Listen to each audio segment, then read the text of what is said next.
और बड़े बाबा जो है 270 श्लोक संख्या है 270। तो बड़े बाबा कहते हैं कि बिना फल का पेड़ देखना कोई नहीं चाहता। कोई जो है बिना पेड़, मैं सभी का वीडियो बंद ही कर देता हूँ क्योंकि कोई मतलब नहीं है, बिना वीडियो के ही करते हैं, मैं भी मेरा वीडियो बंद कर लेता हूँ। चलो बिना, क्योंकि मैं तो यूट्यूब पे डाल दूंगा, आप बंद रखो, कोई दिक्कत नहीं है। बिना फल का पेड़ कोई नहीं देखना चाहता। मनुष्य को मनुष्य क्यों कहा जाता है? क्योंकि उसके पास मन है, मतलब कि विचार शक्ति है, इसलिए उसे मन कहा जाता है।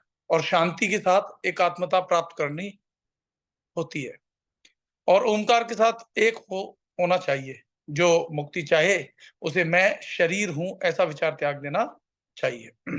ऐसे लोग ही आत्मा का साक्षात्कार सिद्ध कर सकते हैं, और जो लोग मैं शरीर हूं ऐसा भाव का त्याग नहीं कर सकते, उनके लिए आत्मा के दर्शन संभव नहीं है। मैं सभी का वीडियो ही बंद कर देता हूँ क्योंकि रोज-रोज मैं कहते-कहते थक गया, आप लोग मानते ही नहीं हो, तो फिर कोई ज़रूरत ही नहीं है वीडियो ऑन करने की, क्या ज़रूरत है? कोई आवश्यकता नहीं है, मैं इसमें सेटिंग कर दूँगा, सबका बंद ही रहा करेगा, ठीक है ना?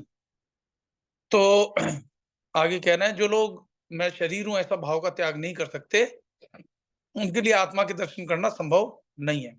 जो लोग मैं और मेरे विचारों के साथ जुड़े रहते हैं, वे अगर हज़ारों वर्ष तक अभ्यास करें, तो भी शांति का एक अंश भी प्राप्त नहीं कर सकते।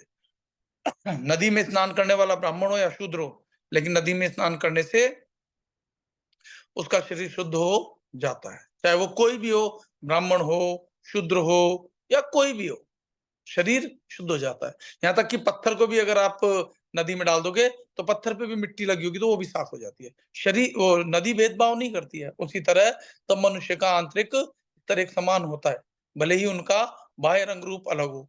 मिर्ची और कालिंगर दोनों एक ही खेत में उगते हैं, फिर भी दोनों का स्वभाव एक दूसरे से अलग होता है। कहने का तात्पर्य ये है कि इसी शरीर में मन है, मन में जैसे विचार आएँगे, विचारों से शरीर के भीतर विचार रूपी बीज के कारण आपके कर्म, और कर्म से फल की उत्पत्ति होती है। तो जो जैसे विचार रखता है, वैसे ही कर्म होता है, और वैसे ही फिर उसको आगे जाकर के फल प्राप्त होते हैं। अग्नि की गर्मी का अनुभव अग्नि के पास बैठे व्यक्ति ही प्राप्त कर सकते हैं, लेकिन पानी में बैठा व्यक्ति नहीं। शांति जो है, शांति जैसा कि मैंने बताया सुबह कि शांति परम आवश्यक है। शांति के बिना आपको भीतर का नाद नहीं सुनाई देगा। शांति के बिना आप आत्मा, जब तक शांति नहीं उत्पन्न होगी, तब तक आप आत्म साक्षात्कार प्राप्त नहीं कर सकते। आत्म साक्षात्कार प्राप्त हो जाए तो शांति मिल जाती है। शांति अगर महसूस कर लो, अनुभव कर लो, तो आत्म साक्षात्कार हो जाते हैं। तो शांति ठंडे पानी में है। भूख लगने से पहले खाना बनाकर तैयार करना पड़ता है। ठीक इसी प्रकार से आत्म साक्षात्कार प्राप्त करने के लिए शांत होना पड़ता है। उसी तरह गृहस्थ बनने से पहले गृहस्थ के आंतरिक और बाहरी स्वरूप एकदम शुद्ध होने चाहिए। उसे वजह और परिणाम दोनों में फ़र्क करना आना चाहिए। स्पष्टीकरण में बड़े बाबा कहते हैं कि किसी भी व्यक्ति बिना फल का पेड़ देखना अच्छा नहीं लगता। उसी तरह ज्ञानहीन मनुष्य को कोई सम्मान नहीं देता। कोई व्यक्ति ऐसे लोगों पर ध्यान नहीं देते जो सांसारिक जीवन के आनंदों में मग्न हो। मनुष्य को मनुष्य इसलिए कहा जाता है क्योंकि उसके पास मन अर्थात सोचने की शक्ति है। हमें हमारे विचार शक्ति का श्रेष्ठ उपयोग करना चाहिए, जिससे कि हम शांति प्राप्त कर सकें। हमें ओमकार के साथ एक होने का प्रयास करना चाहिए। जो मुक्ति चाहता है, उसे अपना शरीर छोड़ देना चाहिए। उसे सोचना चाहिए कि वह आत्मा है। 1 मिनट, 1 सेकंड।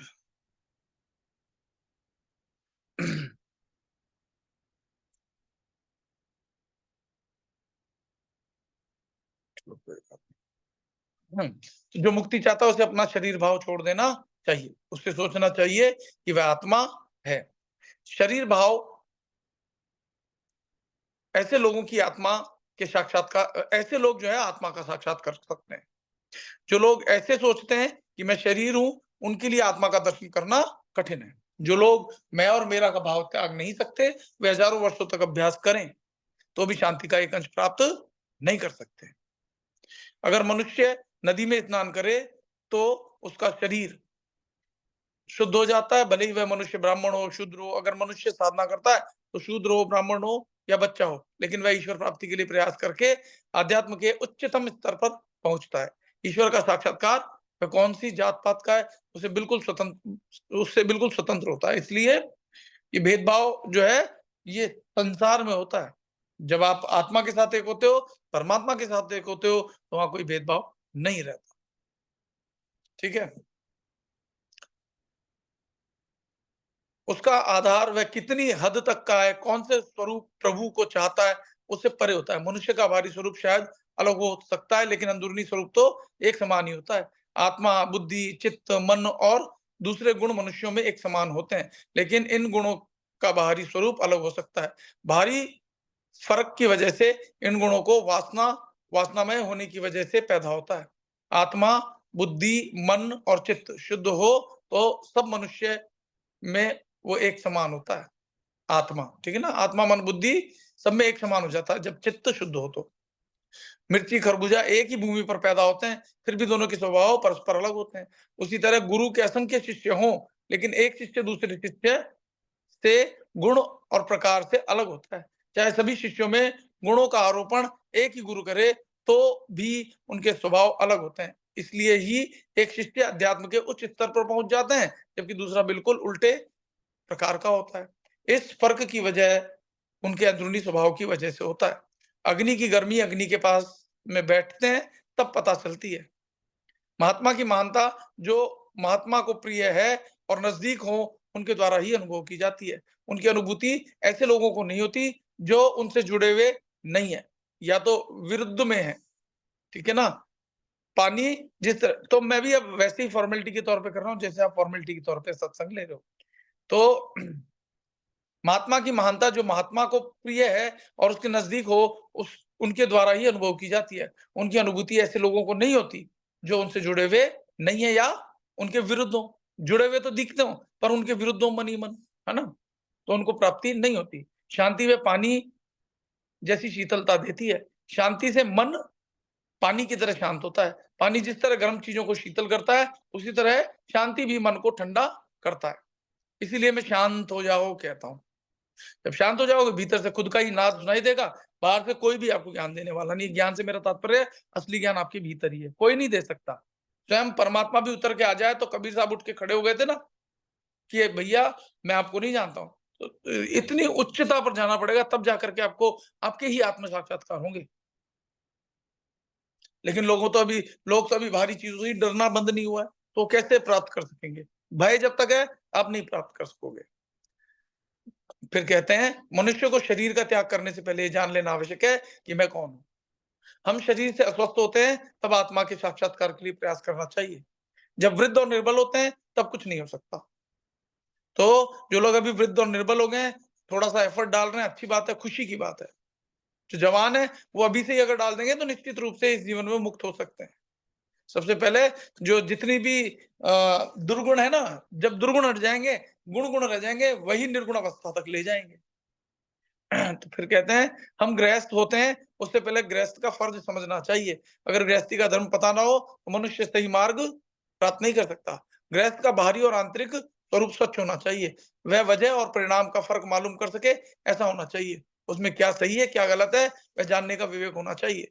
विवेक बुद्धि गृहस्थ में ज्यादा से ज्यादा और उच्चतम स्तर की होनी चाहिए। तो 270 श्लोक हो गया। एक और श्लोक ले लेता हूं। तो बड़े बाबा कहते हैं कि मनुष्य अश्व के पीछे कितने भी समय तक निरर्थक दौड़ता रहे, उसे घुड़सवारी करने दो। ठीक है ना? मनुष्य घोड़े के पीछे कितने भी समय तक निरर्थक दौड़ता रहे, मतलब बेकार में दौड़ता रहे, उसे घुड़सवारी करने दो। इसी तरह संसारिक मनुष्य को अपने मन को इंद्रियों के विषय से मुक्त रखना चाहिए। क्योंकि इंद्रियों को आप संतुष्ट करते रहोगे ना, कभी स्वाद से, कभी काम से, कभी दर्शन से, कभी और चीजों से, तो आप मुक्त नहीं हो सकते। जिस तरह पानी पेड़ के पत्तों पर फिसल जाता है, उसी तरह मनुष्य को मैं करता हूं का भाव का त्याग कर देना चाहिए। गीता में भी इसको ऐसे ही कहा है कि यस्य न अंकृतो भावो बुद्धि यस्य न लिप्यते हत्वापि से मान लोकान हन्ति न निबध्यते। ठीक है? फिर कहते हैं हम अगर हजारों लोगों के सामने रोशनी के लिए दीपक रखते हैं तो वह सब तक पहुंच जाता है। जहां रोशनी है वहां अंधकार नहीं है, उसे कोई भी ले सकता है। इसलिए दोनों में से कोई एक ही हो सकता है, या तो अंधकार, या तो आपके पास डर ही होगा, या आप निर्भीक हो जाओगे। डर होगा, आत्मा की साक्षात्कार नहीं होगा। डर होगा तो संसार में, क्योंकि संसार में डर है तो फिर कभी डर से परे भी होगे। सुख है तो दुख भी आएगा, दुख है सुख भी आएगा। लेकिन अगर आप चाहते हो निर्गुण अवस्था, निराकार ज्योतिर्मय परमात्मा के साथ एक होना, क्योंकि वो निर्गुण निराकार से ही साकार हुआ, वो अव्यक्त आपके भीतर अव्यक्त रूप से बैठ करके सब कुछ को देखता रहता है, विटनेस करता रहता है। जैसे जैसे आपके भीतर विटनेस का भाव बढ़ता जाएगा, वैसे वैसे आप उस परम चेतना के साथ एक होते चले जाओगे। ठीक है ना? हमारा स्वभाव सूर्य के समान होना चाहिए, हमारा मन चित्त चंद्र के समान शीतल होना चाहिए। स्पष्टीकरण में बड़े बाबा कहते हैं कि मनुष्य अपनी इंद्रियों को संतुष्ट करने के लिए ज्यादा से ज्यादा प्रयास करेगा, लेकिन उसे संतुष्टि देना असंभव है। ठीक है ना? उसे संतुष्टि देना असंभव है। फिर आगे कहते हैं, इंद्रियों के विषयों के लिए इच्छा से उसे संतुष्टि देने के लिए, संतुष्टि देने से वो और बढ़ती जाती है। इसका एक ही इलाज है कि आत्मचिंतन करके इंद्रियों को अंकुशित करना। आत्मचिंतन मतलब अपने भीतर जो नाद गूंज रहा है ना, आप खुली आंखों से चाहे शांत होकर बैठ जाओ, भीतर नाद सुनाई देगा। जैसे फॉर एग्जांपल, 1 मिनट के लिए सभी शांत हो जाओ, जिस पोजीशन में उसी पोजीशन में बैठे रहो। आंखें खुली हैं कोई बात नहीं, बंद है कोई बात नहीं, लेकिन शांत, बिल्कुल शांत हो जाओ। और ध्यान आपका भ्रूमध्य से नीचे तो होना ही नहीं चाहिए, भ्रूमध्य से ऊपर हो चलेगा। शांत हो जाओ, गहरी शांत, असीम शांत। अगर आंखें आपकी थकी हुई महसूस हो तो बंद कर सकते हो, कोई पाबंदी नहीं है। लेकिन खुली आंखों से अगर आप भीतर शांति को महसूस कर सकते हो तो बहुत अच्छा। तो जैसे ही आप शांत होने का भाव लेकर के, तो आप शांत हो जाते हो। ये नए लोगों के लिए संभव ना होगा, आप में से कुछ लोगों को जरूर जैसे ही शांत होते हो भीतर वाइब्रेशन या नाद सुनाई देने लगता है। होता है किसी किसी को, किसी को महसूस होता है? Okay good. तो ये इस चीज का परिणाम है कि आप इतने समय से साधना कर रहे हो। नए व्यक्ति को कहोगे, उसका आप बहुत गहरी सांसों के साथ भी जब जोड़ लोगे, उसके बाद भी उसका मन शांत नहीं होता है। कभी इधर हिलता है, कभी उधर हिलता है। तो इस स्थिति को बनाने के लिए आपको बार-बार, बार-बार गहरी शांति में जाना होगा। फिर कहते हैं, जिस तरह अश्व के पैरों को बाँधकर उसके ऊपर सवार होते हैं, उसी तरह इंद्रियों के ऊपर भी सवार हो जाना चाहिए। ताड़ी के पेड़ के पत्तों में से बनाए गए छाते पर से पानी फिसल जाता है, उसी तरह मनुष्य को कर्ता भाव का त्याग करना चाहिए।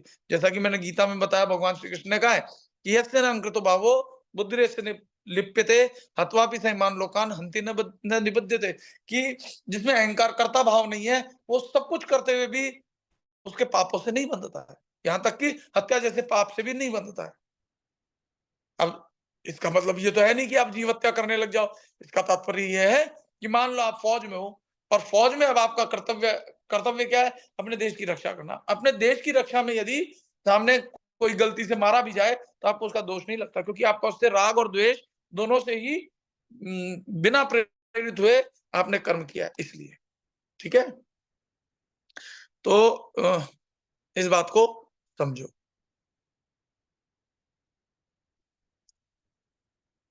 ठीक है ना? इस बात को समझते हुए आगे बढ़ते रहो। बहुत अच्छी।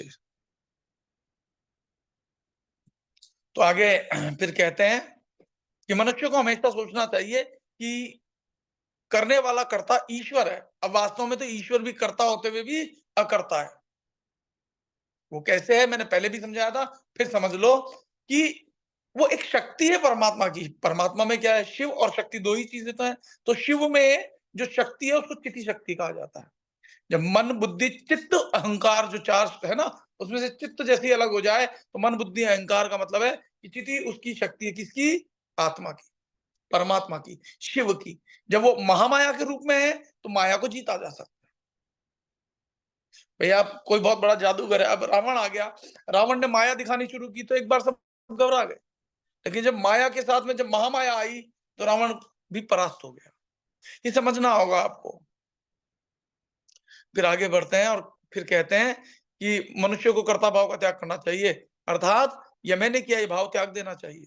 और आप यकीन मानो, मैं सच बोल रहा हूं, आप अपने जीवन में भी अनुभव कर लेना, पहले ऑफिस में जैसे मैं कार्यालय में कार्य करता था, तो पहले जो मेरे को अनुकूल कार्य लगते थे, जिसमें दाम पानी 2 पैसे एक्स्ट्रा आते थे, वो काम करने में बड़ी खुशी होती थी। लेकिन समय जैसे-जैसे आप साधना करोगे, तो आपका समय ऐसा बदलेगा कि आपको जो 2 नंबर की कमाई ये वो सब छूट जाएगी ऑटोमैटिक। आपको उस स्थान पर, क्योंकि परमात्मा फिर आपके जीवन में ऐसी स्थितियाँ, अनुकूल स्थितियाँ बनाएगा जिससे कि आप और मुक्त हो सको। क्योंकि आप क्या कर रहे हो, एक तरफ मुक्त होने की साधना कर रहे हो, उससे कनेक्ट हो रहे हो। तो जैसे मेरे को अब इस तरह के कार्य मिलते ही नहीं। दूसरा, जो पहले मुझे लगता था जब उस तरह के कार्य नहीं मिलते थे, तो प्रतिकूल कार्य मिलने पर मन नहीं करता था काम करने का। अब जैसे-जैसे साधना का अभ्यास बढ़ रहा है, आत्मा से जुड़ रहा हूँ, जीवन में क्या हो रहा है कि मेरे को अब ये लगने लगा कि मैं कार्य करता ही नहीं, और यकीन मानिए मेरे सारे कार्य हो जाते हैं। मैंने पिछली बार एईओ की ड्यूटी दी थी, तो एईओ की ड्यूटी में मुझे कुछ नहीं आता था, फिर भी सब कुछ हो गया। सब आ गया उसी वक़्त, जैसे कैसे करना है, क्या करना है, कभी किसी से पूछ के, कभी किसी से कुछ करके, कुछ अपने विवेक बुद्धि से सब काम हो गया, बड़ा काम निपट गया और दोबारा ईओ में ड्यूटी आ गई है। ठीक है ना? कहने का तात्पर्य है, जब कर्ता भाव नहीं होगा तो आप ये यकीन मानो कि सारा कार्य परमात्मा की तरफ से हो जाएगा। इसीलिए कहते हैं कि जो आत्मा में रमण करता है, गीता में ये भी आता है, लेकिन आप लोग तो सुनते हो या नहीं सुनते हो, या अभ्यास करते हो या नहीं करते हो, मुझे नहीं पता। क्योंकि मुझे कथनी तक तो ठीक है, बता भी देंगे बहुत सारे लोग, लेकिन करनी में मुझे उतना अनुभव नहीं हो रहा कि सब लोग उसको उतार पा रहे हैं जीवन में। सब लोग, कुछ लोग हो सकता है उतार रहे हैं। तो कथनी करनी एक समान होनी चाहिए। मन और जो ये आत्मा है, जब ये एक होंगी, तब जीवन में पूर्ण आनंद उत्पन्न होगा। इस बात को आप समझ लो।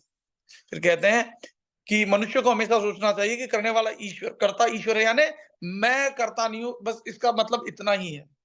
ईश्वर भी, क्योंकि ईश्वर की वो शक्ति है जो करता, जिसको मैं कह रहा हूँ, लेकिन वो जो करता है मन, वो मन जो है उससे सब कार्य हो रहा है, लेकिन जब वो परमात्मा की शुद्ध चेतना में रहेगा, तो अपने आप जो परमात्मा की शक्ति से वो कर रहा है, तो शुद्ध कार्य होगा।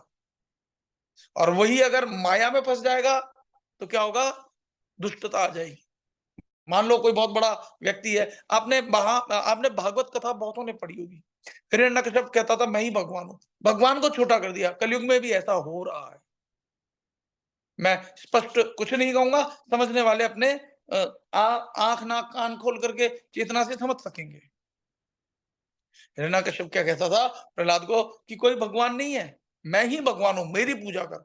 और जो नहीं मानता था उनको मार देता था, काट देता, मार देता था, काट देता था। प्रहलाद की भगवान स्वयं रक्षा करते थे, तो उसने फिर प्रहलाद को भी मारने के लिए क्या किया, फिर होलिका, अभी हम होली मनाएँगे ना, तो उसके पीछे होलिका एक ऐसी उसकी बहन थी या जो भी थी, राक्षसी थी, उसमें उसको वरदान था कि वो जलती नहीं थी। तो प्रहलाद को गोद में बिठा दिया और होलिका को आग लगा दी। उसे तो ये लगता था कि मैं जलूँगी नहीं। लेकिन जब अहंकार आ जाता है ना, तो होलिका जल गई और प्रहलाद बच गया। तो आप समझो जीवन में यदि कोई कहता है मैं ही परमात्मा हूँ, मैं ही, सब भगवान है, सबके भीतर भगवान है, जब सेल्फ रियलाइजेशन हो जाएगा तब अहंकार भाव चला जाएगा। समझना, अपने भीतर के भाव को जानो, अपने परमात्मा को जानो और कोशिश करो कि शरीर को एकदम ऐसा मत छोड़ दो कि नींद में चले जाओ। आँखें बंद है, चलेगा, लेकिन इसीलिए मैं कह रहा हूँ आँखें खुली रख कर के भी आप अगर शांत हो सकते हो, शांत, गहरी शांति, ध्यान भ्रूमध्य पे टिका है। आँखें खोल के टिका सकते हो, बंद करके भी टिका सकते हो। फिर कहते हैं मनुष्य को हमेशा सोचना चाहिए कि कर्ता ईश्वर है, वह सिर्फ उनके हाथों का एक साधन ही है। मनुष्य यानी ये प्रकृति, प्रकृति का मालिक कौन है? आत्मा, परमात्मा, शिव। शिव की शक्ति जो है, उससे जो है सब कार्य हो रहे हैं, परंतु वो शक्ति जो है, जैसे ही शक्ति से सृजन होना शुरू होता है, तो फिर डुअलिटी आ जाती है। और वही शक्ति को परमात्मा में लगा देना है वापस, यानी चिति शक्ति को सत्य के साथ जोड़ देना। तो सत्य चित्त, फिर क्या उत्पन्न होगा? आनंद। समझो, मनुष्य को हमेशा सोचना, ठीक है ना? फिर एक गृहस्थ को मंदिर के बलि के लिए पशु समान बनना होगा। जो गृहस्थ है, उसको क्या करना होगा? अपनी बलि, त्याग, बलि का मतलब यहाँ सिर्फ त्याग है। इसको दूसरे धर्मों में कुर्बानी कह देते हैं। त्याग से मतलब है। लेकिन लोगों ने क्या करा? जीव के स्वाद के लिए बलि का एक प्रथा बना दी। जीवों को मारना काटना शुरू कर दिया। परंतु वास्तव में इसके पीछे लॉजिक क्या था? त्याग। आप अपने जीवन में परमात्मा के लिए, अपनी आत्मा के लिए सब कुछ त्याग सको। समय आ जाए तो गृहस्थ को भी त्याग सको, समय आ जाए तब। तो गृहस्थ को भी अगर त्यागना पड़े, मान लो घरवाले ही निकाल दे धक्के मार के, तो आपकी आसक्ति ऐसी ना हो कि आप परिवार में रहने के लिए छटपटाओ। मेरी बात को समझ पा रहे हैं ना? मैं चाहूँगा कि सब लोग जागृत हो जाएँ, आँखें खोल कर के सुनें, नहीं तो नींद आ जाएगी। ठीक है ना? तो जब परिवार वाले ही धक्का मारने लगे तो आप में इतना बल होना चाहिए भीतर से कि आपके भीतर आसक्ति ना हो। ठीक है? फिर आगे बढ़ते हैं। और जब ऐसी स्थिति आ जाएगी ना, जब आसक्ति नहीं रहेगी, तो ये भी यकीन मानो सब आपसे प्यार करने लगेंगे, क्योंकि आपका प्रेम बहुत ज़्यादा बढ़ जाएगा, अनकंडीशनल प्रेम हो जाएगा। फिर आगे कहते हैं कि हमेशा पशु की बलि के जैसे बलि के लिए पशु तैयार रहता है, भीतर से एक भाव रखो त्याग का, कि कभी भी मौका आएगा, मैं त्यागने को तैयार हूँ। और सबसे बड़ा त्याग क्या है? शरीर त्याग के लिए तैयार हो। सुसाइड की नहीं कह रहा हूँ, देखो समझना बात को। लोगों के प्राण इसलिए अटकते हैं, मुक्त इसलिए नहीं हो पाते, क्योंकि जब अंतिम समय आता है, तब आदमी मरते हुए बहुत डरता है। और वो भय कारण है वापस से जन्म लेने में। क्योंकि उसकी एक चाहत है कि शरीर ना छूटे, तो एक और शरीर मिल जाता है। क्योंकि नवानी देहानी ऐसे कहा है ना, जीर्णानी, ऐसे जब जीर्ण हो जाती है शरीर श्रीमद् भगवत गीता में, तो फिर नई देह। लेकिन अगर आप के भीतर आसक्ति नहीं होगी, तो नवीन देह जो होगी वो दिव्य होगी। आप थोड़ी ना कोई मरने वाला, आत्मा कभी मरती नहीं है। अब इसमें भी कई तर्क-वितर्क हैं, वो कभी मौका लगेगा तो डिस्कस करेंगे। वो जो लोग कहते हैं कि अनात्मा वाले जो हैं वो कहते हैं कि जेलीफिश को काट दो, तो उसमें क्या आत्मा नहीं है? वो 2 अलग हो जाते हैं तो भी जीवित रहते हैं, तो ये क्या है? इस पे कभी हम फिर टॉपिक पे डिस्कस करेंगे। वो जब तर्कशाली लोग आएँगे। अभी आप ये समझो कि भले ही शरीर 2 हो गए हो, लेकिन आत्मा तो वो एक ही है। अलग-अलग दिख रही है, वो एक ही है लेकिन। जैसे बहुत सारे घड़ों में सूर्य का प्रकाश अलग-अलग होते हुए भी एक ही है। आगे बढ़ते हैं। फिर कहते हैं कि सब कुछ ब्रह्म को अर्पण कर देना चाहिए। इसीलिए हवन में कहते हैं ना, ब्रह्मार्पणमस्तु, इदम अग्नि इदम नमः, ऐसे कहते हैं, सुना होगा आप लोगों ने। इदम वरुण इदम नमः, ऐसे कहते हैं, है ना? तो इदम नमः ये मैं नहीं हूँ। सब कुछ स्वाहा, स्वाहा ये सांकेतिक हैं। लेकिन जब भीतर से आपको पता चल जाएगा, आपके भीतर एक हवन कुंड जल रहा है, जिसको जठराग्नि कहते हो, आपके नाभि में भी जल रहा है। और जो तेज है ना परमात्मा का, जो परमात्मा तो स्वयं ही ज्योतिर्मय है। सब कुछ उनको त्याग दोगे, तो जो नाभि वाला है, वो नाभि वाले से भी सर्वश्रेष्ठ जो है आप ही के भीतर है। सब कुछ त्याग दो, उसी में वो असली हवन तो वो है। समझो तो, नहीं समझो तो कोई बात नहीं। अब मैंने ज़्यादा ज़ोर देना छोड़ दिया, क्योंकि मुझे लगता है कि मैं ज़्यादा ज़ोर दे रहा हूँ तो लोगों को पता नहीं क्या लग रहा होगा। इसलिए अब मैंने एक नियम सोच रहा हूँ बनाऊँ, धीरे-धीरे अभ्यास करने में मुझे भी समय लगेगा, कि जिसको लेना है ले, जिसको नहीं लेना है मैं परवाह करना छोड़ दूँ। क्योंकि मैं परवाह करता हूँ तो सामने दिखता है नाराज़गी भी, कभी खुशी भी, कभी तो ठीक है, जिसे करना है करे, नहीं करना है नहीं करे। सुनना है सुने, नहीं सुनना है नहीं सुने।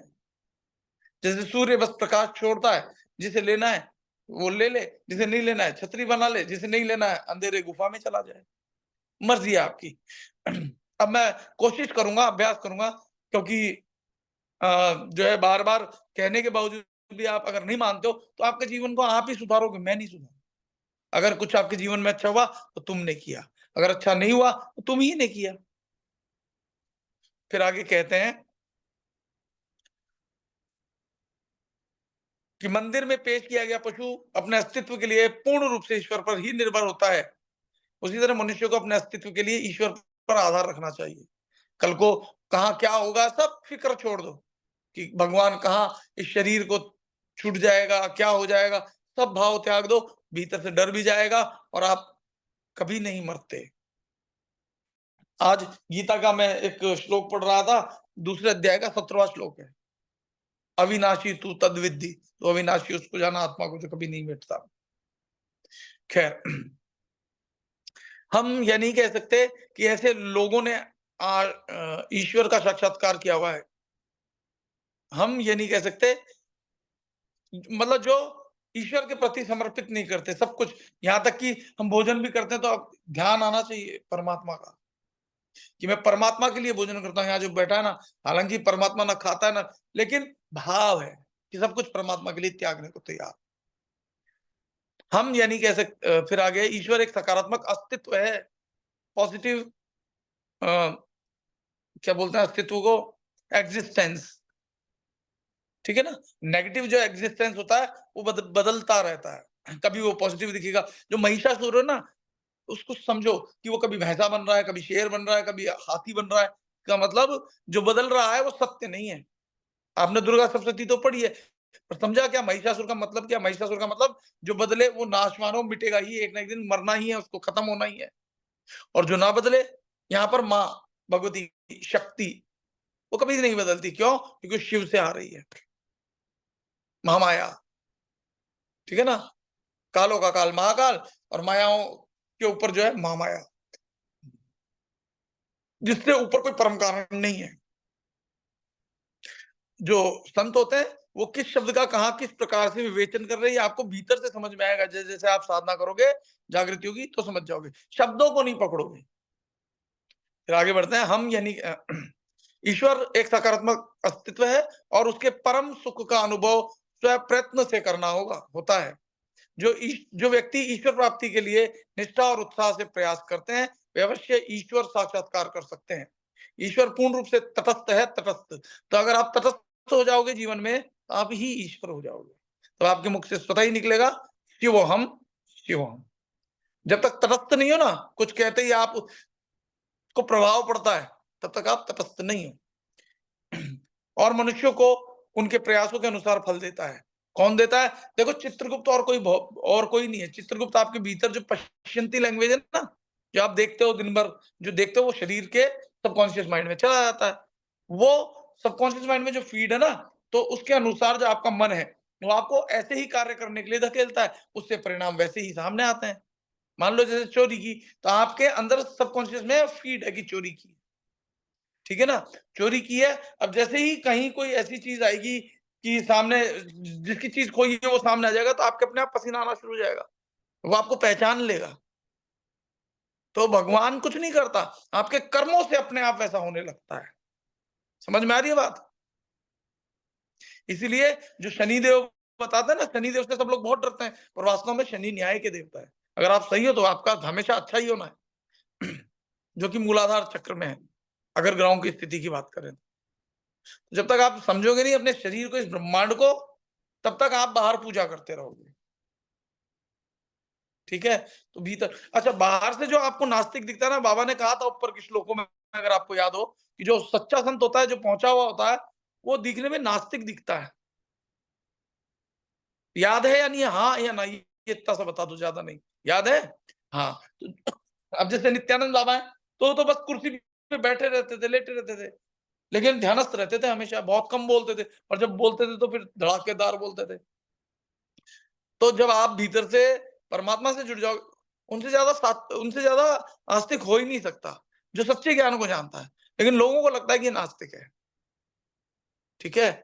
आप किसी भी अच्छे संत को देख लेना, किसी भी, सुबह शायद चर्चा चल रही थी राजयोग की, तो वहाँ कौन-सा अगरबत्ती, धूप बत्ती करता है। हाँ, ठीक है, दिखावे के लिए आजकल दीपक प्रज्वलित कर देते हैं, कोई इनॉग्रेशन हो जाए, आप राधा स्वामी के चले जाओ, आप कहीं और चले जाओ, कहाँ मूर्ति पूजा आदि कहाँ होती है?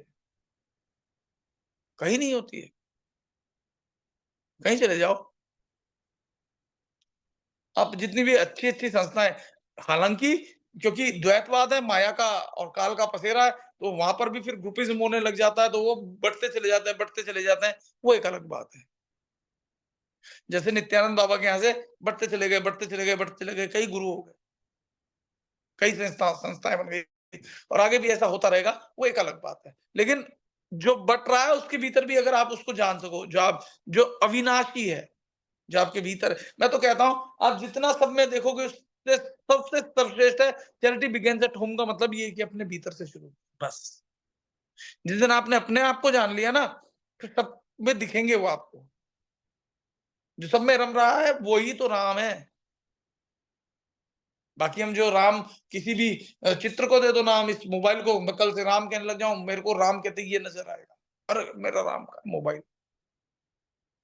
एक राम प्यारी नाम की कार थी, जिसके ऊपर पिक्चर में गाना भी बना है, चल चल रे चल मेरी राम प्यारी। तो जैसे ही राम प्यारी बोलते तो कार का नाम याद आ जाता था लोगों को। ये तो कोडिंग है खाली, और कुछ नहीं है। फिर कहते हैं ईश्वर एक ऐसे दीपक के समान है जो हजारों मनुष्यों के सामने रखे गए हैं। दीपक का प्रकाश सभी व्यक्तियों को एक समान रूप से मिलता है, पर कोई जात पात का फर्क नहीं करता। कोई भी व्यक्ति रोशनी का फायदा उठा सकता है। यानी अगर एक दीपक लगा लिया, 100 लोग बैठे, तो रोशनी तो चारों तरफ जा रही है, 100 के 100 लोगों को दिख रही है। उस प्रकाश से प्रकाश स्वयं नहीं दिखता, लेकिन प्रकाश जो है, जितना भी अंधकार है, अंधकार से मेरा तात्पर्य है जो ग्रॉस लेवल पे है, उसको दिखा देता है। जहाँ ज्ञान है वहाँ अज्ञान नहीं है, जहाँ अज्ञान है वहाँ ज्ञान नहीं है। दो में से एक ही हो सकता है। इसीलिए कहा गया है प्रेम गलियति साकरी तामे दो ना समझ। अगर आप या तो यहाँ ध्यान ही कर रहे हो, सत्संग ही सुन रहे हो, या फिर अगर कहीं और हो तो फिर सत्संग में नहीं हो आप, फिजिकली होते हुए भी, तो लाभ नहीं होगा। ये मैं कह देता हूँ। अगर सत्संग सुन रहे हो तो सत्संग सुनो, ध्यान में बैठो। अगर लोगों के साथ घूम रहे हो, कुछ कर रहे हो, तो उनके साथ घूमो फिरो, कम से कम एक जगह तो रहो। जहाँ अंधकार है वहाँ प्रकाश नहीं हो सकता। प्रकाश नहीं है इसका मतलब अंधकार ऑटोमेटिक हो गया, और जहाँ प्रकाश है, अंधकार नहीं रह सकता। दो में से एक ही रहेगा। सुख और दुख दोनों एक साथ नहीं रह सकते। या तो सुखी चल रहा होगा जीवन में, या फिर पलट के दुख आ गया होगा। एक साथ नहीं रहेंगे। तो जो एक साथ नहीं रहेंगे, जैसे सुख चल रहा है, सुख चल रहा है, सुख चल रहा है, बस वही रह जाए, वो अद्वैत को पकड़ने की बात मैं आपको कह रहा हूं। क्योंकि परमात्मा सुख स्वरूप है, आत्मा सुख स्वरूप है, आनंद स्वरूप है, प्रेम स्वरूप है, करुणा स्वरूप है ना? आत्मा में क्षमा करने की ताकत है। आत्मा में सहन शक्ति, सहन करने की ताकत है। आत्मा ही परमात्मा है। जब तक आत्मा परमात्मा को अलग अलग देख रहे हैं, तब तक द्वैत है। जिस दिन आप भीतर से एक हो जाओगे, देखो मुझे जो अनुभूति हो रही है वही मैं आपको बतला रहा हूँ। पढ़ के वो अनुभूति से मैं आपको बतला रहा हूँ कि ये बिल्कुल सच कह रहे हैं बाबा, बड़े बाबा। फिर कहते हैं ईश्वर साक्षात्कार के लिए अच्छा इच्छा रखने वाला व्यक्ति जगत की फिक्र नहीं करता। जिसको अब देखो, या तो आप संसार मांग लो, कई लोग सिर्फ इसलिए आते हैं कि पैसा मिल जाए, दौलत मिल जाए, प्रमोशन हो जाए, नौकरी लग जाए, मैं रोग है, रोग ठीक हो जाए, बेटे की शादी हो जाए, बेटी की शादी हो जाए, मेरी शादी हो जाए, उसकी शादी हो जाए, मेरी सास जो है मेरे कंट्रोल में नहीं है, पति कंट्रोल में नहीं है ना? बहू कंट्रोल में नहीं है। कइयों के साथ ये भी समस्या है, मेरे भाई ने मेरा सब कुछ ले लिया, मेरा भी हक था, मुझे बुलाता, कई तरह की समस्याएँ हैं। लेकिन जिसकी कोई इच्छा नहीं रह जाती, तब परमात्मा के साक्षात्कार होते हैं। ये जितनी समस्या मैंने बताई, ये संसार है, और इससे परे प्रेम है। अब वो रिश्तों में भी प्रेम रहेगा फिर। सुख है, शांति है, आनंद है, स्वास्थ्य है, खुशहाली है ना? ये गुण परमात्मा के हैं, और ये सारे गुण क्योंकि अद्वैत है, अद्वैत होने के कारण गुण होते हुए निर्गुण है। शरीर में होते हुए शरीर से परे है, उसी को विदेही कहा गया है। तो देह से परे कब हो गए? जब इस देह में तो हो, लेकिन देह के गुणों से बंधे हुए नहीं हो। फिर कहते हैं कि दोनों विरोधाभास रखने वाली चीजें एक स्थान और एक ही समय पर साथ नहीं रह सकती। ठीक है ना? हमारा अब देखो, साथ नहीं रह सकती। शिव परिवार में हम सांकेतिक रूप से क्या दिखाते हैं? शेर भी है, ये भी है, वो भी है, वो भी है, वो भी है, वो भी है। इसका मतलब क्या है कि वो संसार में सब विरोधाभासी चीजें हैं, लेकिन भीतर से अगर परमात्मा है आपका जागृत, परमात्मा से कनेक्टेड हो, तो बाहर चाहे कुछ भी है, लेकिन भीतर से आप जो है शांत ही रहोगे, क्योंकि वो अद्वैत है ना। उसमें कोई रूप है ही नहीं, वो एक ही है, उसमें शांति है, सुख है, प्रसन्नता है, दिव्यता है, आनंद है, प्रेम है, खुशहाली है। और जो संसार के रूप में ये जो दिख रहे हैं अलग-अलग प्राणी, ये सब के एक दूसरे के दुश्मन है। एक दूसरे के दुश्मन होते हुए भी अगर आप भीतर से शांत हो, तो बाहर भी उसका प्रभाव दिखाई देता है। क्योंकि जो कुछ है वो भीतर का ही प्रोजेक्शन है बाहर। आपको यकीन हो नहीं हो, लेकिन ये मेरा खुद का अनुभव है, वही बताऊँगा कि जैसे अभी मैं ऐसा नहीं कहता कि मुझे डर नहीं लगता, लेकिन अब कुछ तो अंदर से पहले से आभास होता है। जैसे कल बहुत तेज-तेज, जैसे बहुत सारे बड़े-बड़े घोड़े दौड़ते हुए आते हैं ना, ऐसे बहुत सारी गाय दौड़ के आ रही थी, तो अचानक से मेरे साला लगा, अरे गायें आ गई, तो मैं एकदम से यूँ हटा, फिर मैंने कहा, अरे क्या डरा रहे हो? गाय समझदार होती है, कोई दिक्कत नहीं। दूसरी बोला है, आराम से धीरे, आप यकीन नहीं मानोगे, बहुत तेज पीछे से जैसे कोई हाँकते हुए आ रहा था, कोई आदमी बेवकूफ टाइप का था। उसको ये भी सोचना चाहिए कि मैं रोड पे भगाता हुआ ले जा रहा हूँ। तो गाय आराम से देख करके साइड होके चली गई। लेकिन हो सकता है कोई दूसरा व्यक्ति हो जिसके भाव अलग हो, तो वो वाइब्रेशन उन तक भी जाती है, उनको भी नहीं सुनाई देता है। ये सब खेल जो है ना, सारा आपके भीतर का when energy and emotion is emotion, आपके इमोशन पर डिपेंड करता है। आप अगर किसी के लिए गलत सोच रहे हो ना, सामने वाला भी आपके लिए गलत सोच रहा होता है, क्योंकि आप गलत सोच रहे हो इसलिए उसका प्रोजेक्शन वो रिएक्शन के रूप में देता है। और शुरुआत में आपको लगेगा मैं रिएक्शन बदलूं, नहीं मैं तो अच्छा सोच रहा हूँ, फिर भी वो रिएक्शन गलत दे रहा है। वो आप झूठा सोच रहे हो, बनावटी बना करके सोच रहे हो। जब हृदय से जो है वही आएगा ना, तो सामने वाला भी वही परोसेगा। ये सत्य कह रहा हूँ, बिल्कुल सच कह रहा हूँ। दुश्मन भी दोस्त बन जाते हैं, अगर कितनी भी गहरी दुश्मनी हो, लेकिन सच्चा भाव अपने आप से आता है, वो बनाने से नहीं होता। बाबा जी प्रैक्टिस कराते थे ना, उसे क्षमा कर दो, फॉरगिवनेस, है ना? माफ कर दो, ये कर दो। लेकिन कई लोग जब मैं साधनाएँ करते थे हम लोग, तो कई लोग कहते थे कि भैया हम क्षमा नहीं कर पा रहे हैं। अब जितने लोगों को मैं हज़ारों लोगों को बोलता हूँ वीडियो ऑन कर लो, नहीं रख पाते हैं। क्यों? क्योंकि उनको अभी संसार में रहना है। तो वो चीज़ें हैं। आप चाहते हो कि कपड़ा कटे नहीं, लेकिन कुल्हाड़ी से धोगे कटेगा। खुद भगवान आ जाए, नहीं बचा सकता कोई भी। ठीक है ना? तो अब आगे चलते हैं। फिर कहते हैं कि दोनों विरोधाभासी चीजें एक स्थान पर और एक ही समय साथ नहीं रह सकती। या तो प्रकाश रहेगा या उजाला रहेगा। उजाला रहेगा तो अंधकार जाएगा। या तो प्रकाश रहेगा या अंधकार रहेगा। प्रकाश हटाया अंधकार हो जाएगा। प्रकाश रखा अंधकार नहीं रह सकता। कोई बात नहीं प्रतिभा जी, वो आप बात करोगे, आपने वीडियो चालू कर दिया होगा, दीवारें दिखा रहे होगे, तो शायद मैंने बंद कर दिया होगा। कोई बात नहीं। ठीक है ना? तो फिर आगे कहते हैं कि व्यक्ति के स्वभाव को अपनी अर्थात आत्मा की हदें पार करनी चाहिए। ठीक है ना? व्यक्ति को व्यक्ति के स्वभाव को अपनी अर्थात आत्मा की सभी हदें पार करनी चाहिए। फिर कहते हैं कि जिस तरह कोई बात नहीं, आप सुन लो। जिस तरह सूर्य प्रकाश करता है, हमारा चित्त चंद्र के समान शीतल होना चाहिए।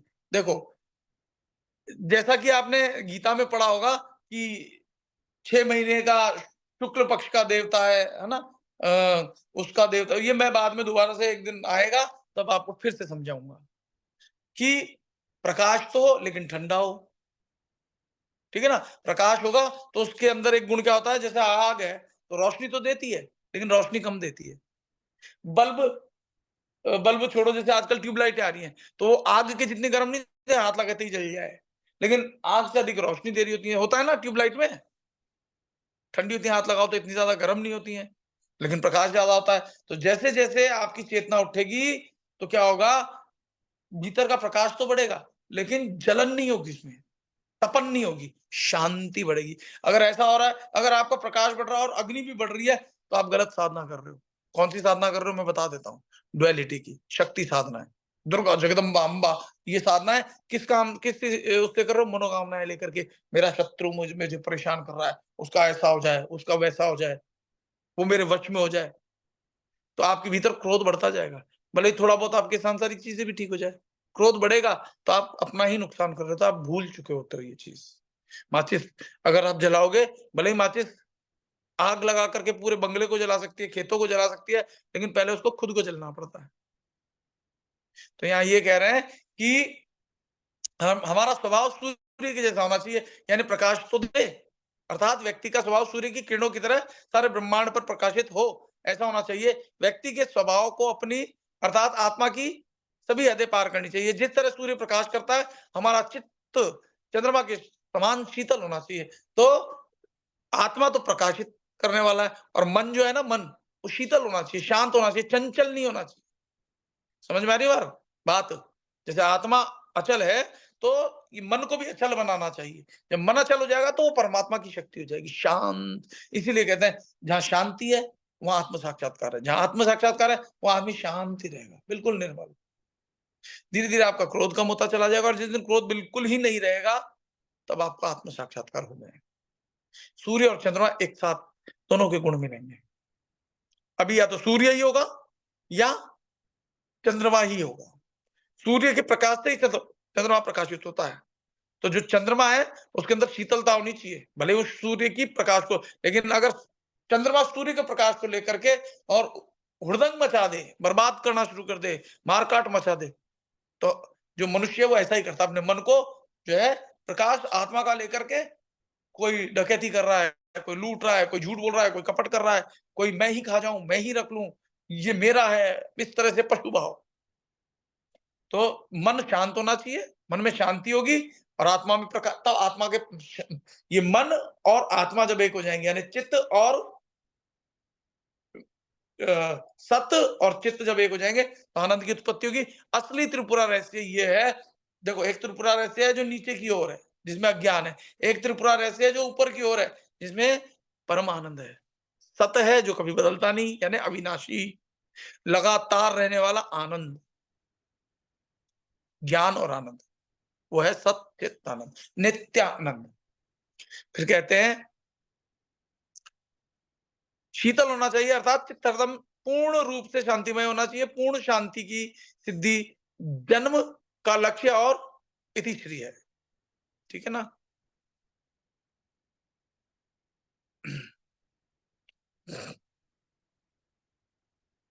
तो ये 2 श्लोक हो गए, हम ध्यान कर लेते हैं। सभी लोग जो है सीधे बैठ जाओ, कमर सीधी, गर्दन सीधी, एकदम शांत हो जाओ, शांत, एकदम शांत हो जाओ। और शांत होकर के बिल्कुल ढीला छोड़ दो शरीर, कमर सीधी रखो, गर्दन सीधी रखो, आंखें खुली रखो, चलेगा, कोई दिक्कत नहीं। खुली आंखों से भीतर क्या आप तीसरे नेत्र पर ध्यान ले जा पा, आंखों को तो घुमाना ही नहीं है। जैसे मैं कहूँ बेटे का ध्यान करो, तो चित्र देख सकते हो क्या बेटे का? देख लेते हो। ऐसे ही बस आपका ध्यान भ्रूमध्य पे है, ऐसा मान लो दृढ़ता से, तो आपको नाद सुनाई देगा, भीतर वाइब्रेशन भी होगा। बस खुली आंखों से देखते रहो। और जब खुली आंखें थक जाएँ, आंखें बंद करने का मन हो तो बंद भी कर लो। मैं मेरी तरफ से आंखें खोलने और बंद करने पे कोई प्रतिबंध नहीं है। खुली आंखों से आपने देखा होगा कि भगवान बुद्ध अध खुली आंखें रहती थी। तो देख नहीं रहे होते थे बाहर, मतलब दृश्य नहीं देखना है, आंखें खुली है चलेगा, लेकिन भीतर के नेत्र पर ध्यान है, वो तीसरा नेत्र खुल जाएगा।